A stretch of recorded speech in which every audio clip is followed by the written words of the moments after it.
All right, welcome everyone. A lot of people think history is just a bunch of stories from the past, right? But it's so much more than that. It's a real discipline with its own specific way of doing things. And that's what we're digging into today, the historian's craft. Our goal is to go beyond just reading history and really start thinking like a historian. So let's kick things off with a big one. How is history actually written? I can tell you it's not about just passively recounting facts from a book. It's an active, investigative process. Honestly, you should think of yourself as a detective, piecing together a puzzle where a lot of the pieces are missing, and some of them might have been deliberately shaped to throw you off. And every investigation, right? It starts with evidence. The historian Aymen Abd Elrhem puts it perfectly. He says the work really begins with gathering documents and narratives. These are the two foundational pillars of everything we do, the raw materials of the past. And understanding the difference between them, well, that's our critical first step. Okay, so here's our game plan for today. First, we'll talk about the historian's first task. Then we'll get into questioning your sources, figuring out the difference between objective and subjective evidence, and understanding the real power of context. And we'll wrap it all up with a handy analysis toolkit for your own work. Sound good? Let's go. All right, first things first. Before you can even think about forming an argument or writing a single word of your own interpretation, you have to be a collector. This is the archival phase. You're out there gathering the scattered pieces of the past. Without a solid foundation of this raw material, any story you try to build is going to be incomplete, or even worse, just plain wrong. So let's break this down into our two main categories. On one side, you've got your documents, al-wathaiq. Think of these as the official stuff, the hard data, government records, laws, all that census data.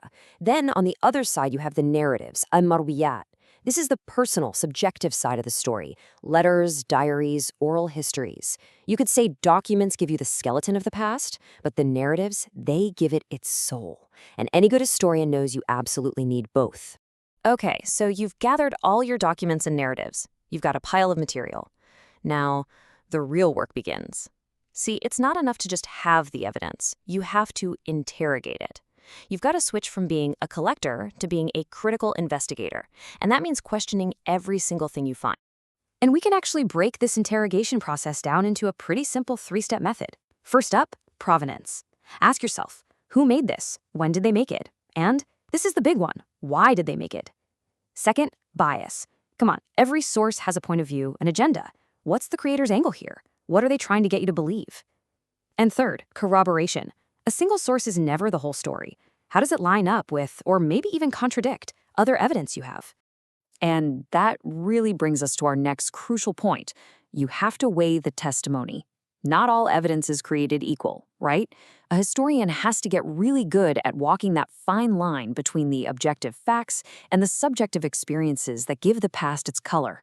And you can see that distinction really clearly here.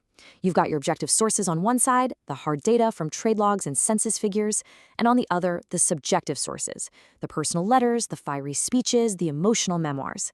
But here's the key thing, and Aymen Abd Elrhem really emphasizes this.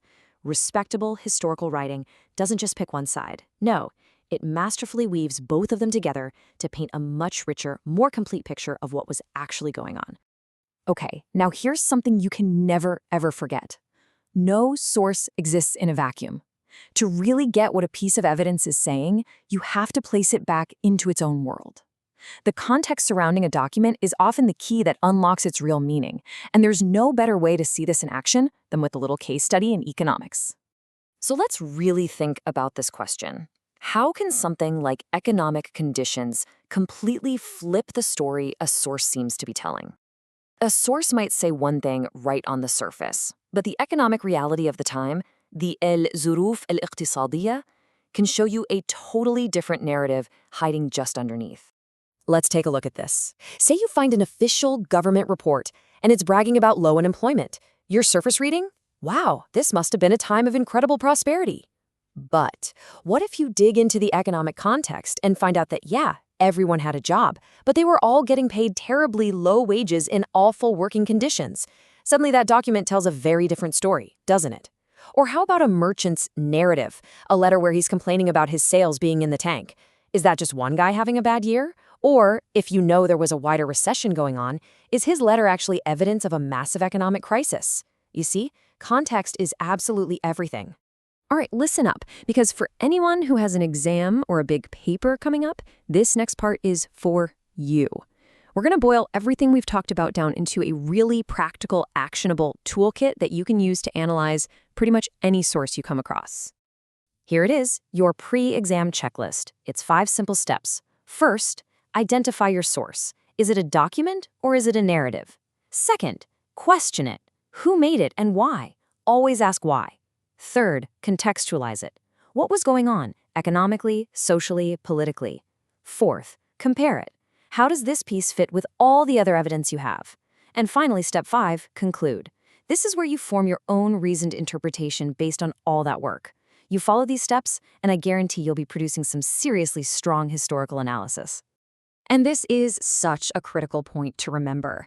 The goal of all this work isn't to find some single, simple, correct answer. The past is way too messy and complicated for that. The real goal, to quote Aymen Abd Elrhem again, is to produce respectable historical writing. That means creating a nuanced, evidence-based, and totally defensible interpretation of what happened.